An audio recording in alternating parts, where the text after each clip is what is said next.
I'm Donna Blanchard, and this is your ThinkTech Daily News for Thursday, April 30th, 2015. Though President Obama declared months ago that the United States war against the Taliban was over, the United States military is still conducting airstrikes against low-level insurgent forces and sending special operations troops directly into conflict, but calling these efforts, quote, training and advising.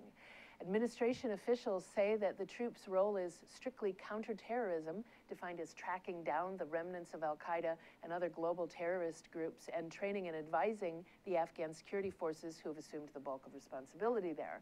Officials emphasize that the Taliban are not being targeted unless it is for, quote, force protection, where the insurgents were immediately threatening American forces.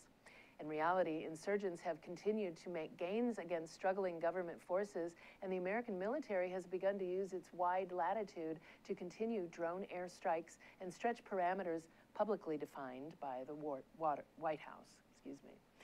North Korea isn't exactly forthcoming with news and information for the outside world, but NASA has collected some satellite images that show there have been fires burning there for over a month. The Moderate Resolution Imaging Spectroradiometer, or MODIS, captured images of smoke billowing out from North Korea and over Japan. It's suspected that these fires were started by farmers, as is commonly done in the spring in many parts of the world, to burn off old crops while fertilizing the soil with carbon ash. Reuters reports that these crop fires got out of control and spread into the Korean demilitarization zone, where both sides worked together to extinguish that portion of the blaze. Korea has been experiencing droughts that probably made it very difficult to control that crop burn. In Yemen, Saudi-led airstrikes continue to harm and kill civilian coalition warplanes, bombed at least 2 airports to prevent an Iranian plane from landing. And because of those strikes, runways that were being used for international aid deliveries are no longer viable.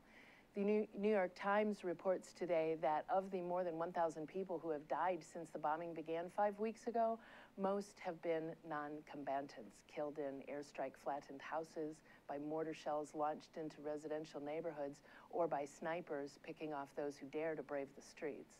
Both the Saudi-led coalition backing Yemenis loyal to exiled President Abdurabu Mansour Hadi and the Iran-backed Houthis loyal to past Yemeni President Ali Abdullah Saleh hinted at willingness to negotiate last week, but nothing came of that, and the fighting has become more brutal since then.